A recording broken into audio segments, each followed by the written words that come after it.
Hello and welcome. I know that builds are often difficult to compare between different games. A PoE build feels different from a Torchlight build, which feels different from a Last Epoch build.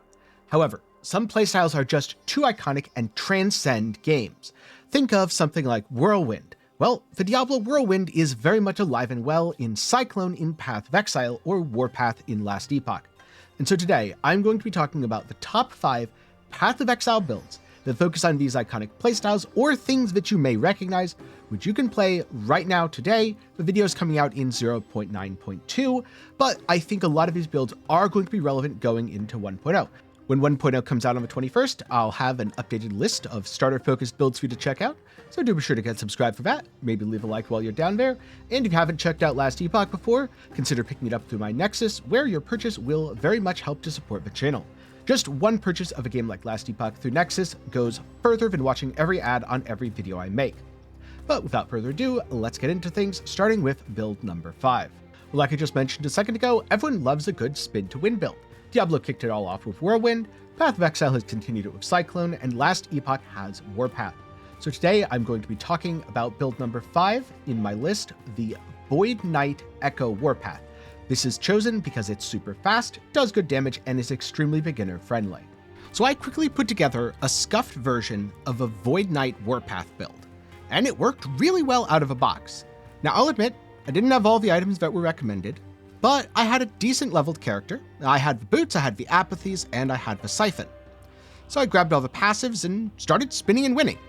It wasn't quite the fastest. I was very much lacking melee void damage in several key places, which would have greatly increased my speed and also my damage, but I had enough damage. I was able to do empowered monoliths relatively smoothly, and I even found a surprising amount of tankiness given that my resistances were barely capped and I was lacking a lot of auxiliary defenses.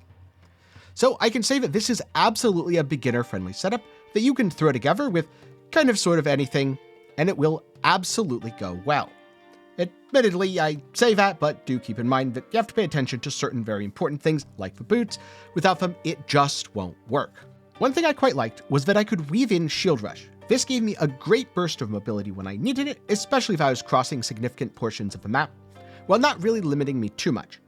Mana management is very much more of a thing than you'll have in Path of Exile. In fact, in general, mana management is a much bigger thing in Last Epoch. But this build is relatively generous with those requirements because Warpath itself doesn't cost you any mana, even if it does freeze your regeneration in place while it's active. In theory, you could take a couple extra points and get a little bit of extra regen if that really bothers you. I wouldn't say I'm the biggest spin to win fan, usually I prefer cast on crit, but it is refreshing from time to time, and this build was surprisingly fun. I expected it to be a little bit clunky just because of the mana, and I found that in comparison to a lot of Last Epoch builds I play, I thought about mana way less, and it was kind of just automatic. So, thumbs up from me for this. If you like spin to win, maybe you haven't played Cyclone or Whirlwind in a while, then this is a great beginner build to start with. And if you need a guide, well, I happen to have one for you. So, this is the Echo Warpath Void Knight guide on Maxwell GG that I used as a template when I threw the character together quickly. I had the Apathy's Maw, I had the Dark Stride, and I had the Siphon of Anguish.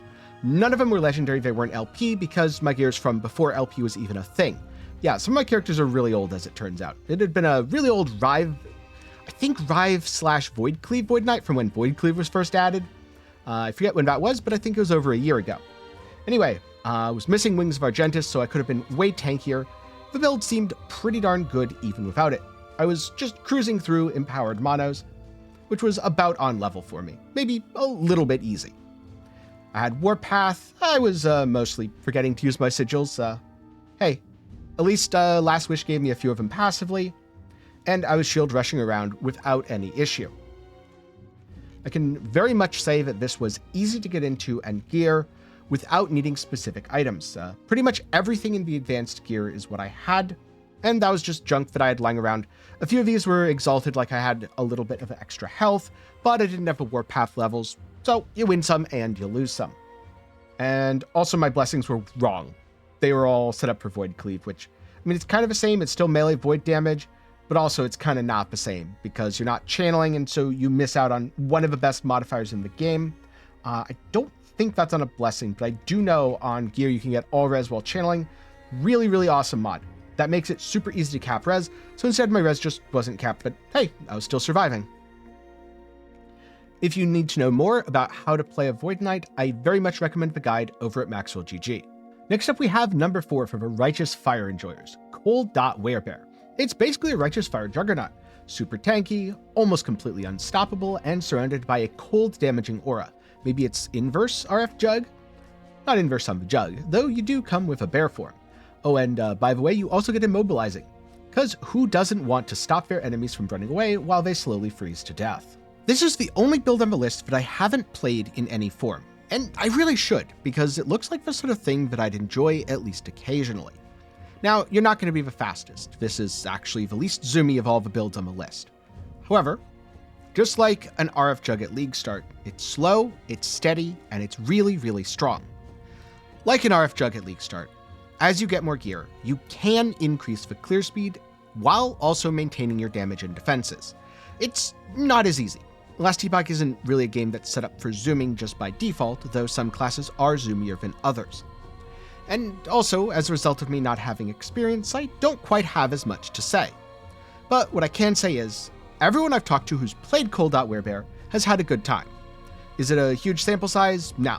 And I'm sure there's someone in the comments right now, you're getting called out, who's writing, I hate Cold Dot Werebear, it was the worst experience I ever had. I'm not saying everyone will, I'm just saying everyone I know did. And so, because I know nothing about this, let me introduce to you a guide on Cold Dot Werebear. So here we have the Cold Dot Werebear guide by Lizard IRL. One thing I really like about this setup is the use of Aurora's Time Glass. It's kind of hard to fit. Amulet's a really important and valuable slot. This does cut your damage, but it also gives you a cheat death, which is really, really cool. I like having a cheat death wherever I can fit it because it makes builds incredibly tanky. And when you're just learning bosses, this is a godsend. Because it means, well, every 20 seconds, you can make a fatal mistake, standing in the worst possible thing. And, well, assuming you're tanky enough that your endurance kicks in and it doesn't just straight one-shot you, you're probably just going to get a full heal and be totally fine. It's not quite a cheat death in the traditional sense, because it doesn't save you from literal death. However, with the endurance mechanic making you so much tankier when you get knocked to low health anyway, I do think it pretty much counts. Also, I'm just going to assume that most of your playtime is spent in bear form, which for some people will be a minus, and for others will be a plus. Again, I don't really know too much about this build. This is one of the very few builds that I know nothing about, just because I need to play more Primalist. I don't know, maybe 1.0 is when I go on my Primalist arc. I've got to play Falconer, I've got to play Warlock. Definitely going to be playing some sort of Primalist. Maybe it'll be this, maybe it'll be... No, it's probably going to be Beastmaster. I don't know, Beastmaster looks like he has some sick builds.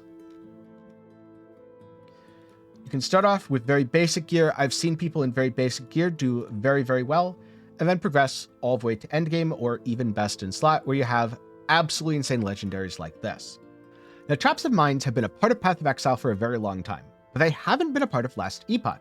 In fact, Explosive Trap is coming with a Falconer in 1.0. But if you want something that's kind of similar right now, the Umbral Blade Shadow Dancer, or Shadow Dagger Blade Dancer, is about as close as you'll get. Not only is it super strong, the damage scaling is almost infinite, but it's good rogue practice for when you do level up that Explosive Trap Falconer later.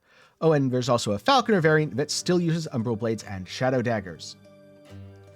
When Umbral Blades first came out as a skill, I remember experimenting with it a lot. I tried Poison Umbral Blade, Bleed, which I think failed Umbral Blade. Don't remember if it's bad or if I just didn't make it work. And I also tried what at the time was my Shift Cascade setup, but as Shadow Dagger Umbral Blade. And oh boy, that was insane. It also reminded me a lot of the trap playstyle in PoE, because you throw out a blade, the blade rotates, and it kills pretty much anything in its radius, but there's that little bit of a delay.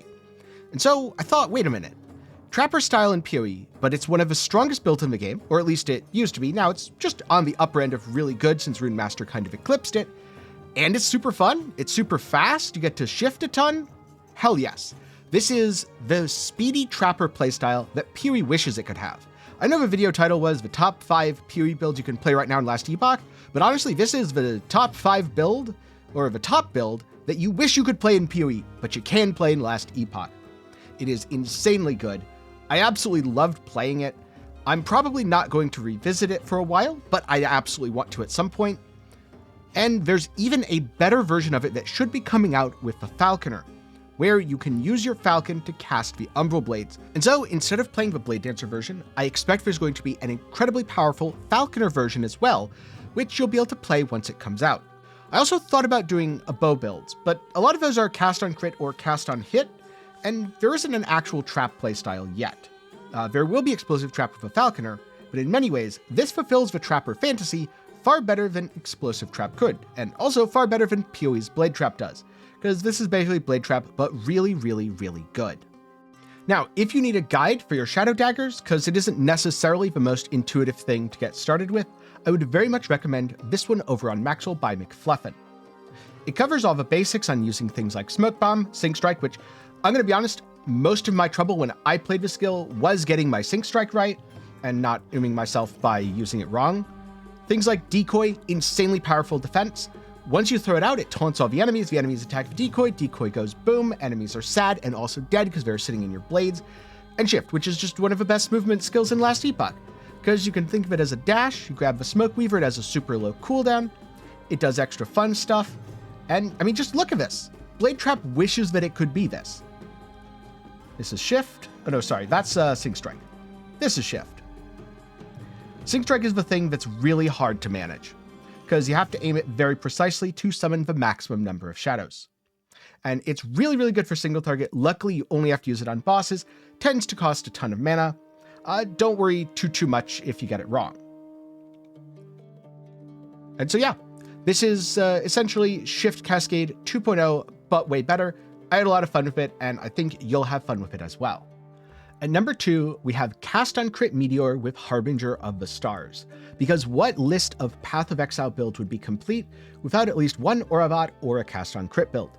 Unfortunately, there isn't really auras in Last Epoch, at least not in the same way there is in Path of Exile. There's certainly buffs, there's minions that give buffs, but no, I'm going to talk about this because you get to drop meteors on stuff, and it's super cool. I've played several similar builds in the past, be it Cast on Hit or Cast on Crit. Out of all of them, I think my favorite is either Smite Hammered In, don't worry, that's coming up soon, or Bow Mage. However, Meteor with Harbinger of the Stars can be incredibly powerful as well, and in terms of pure visual spectacle, it definitely excels.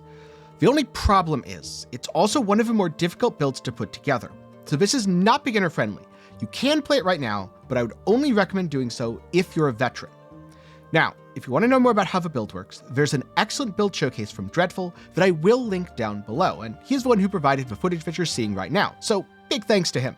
He also helped with the cool Werebear stuff. That said, you do need to worry about your crit and your mana expenditure, which is a little bit tricky if you've ever played Cast on Crit in PoE. Yeah, same thing. But playing a build like this is also super fun and rewarding. You have an incredible amount of burst damage to the point where you'll often push bosses into full DR very, very quickly. And overall, who doesn't enjoy filling the screen with meteors? I mean, there's definitely something to be said for the meteor bonus, making this an 11 out of 10 build rather than a 10 out of 10 build.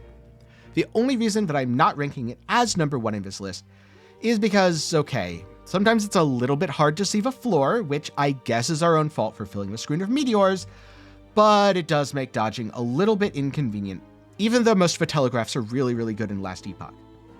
And because it's not the most beginner friendly, I expect a lot of people who are coming to the game for the first time won't really be able to or want to play this.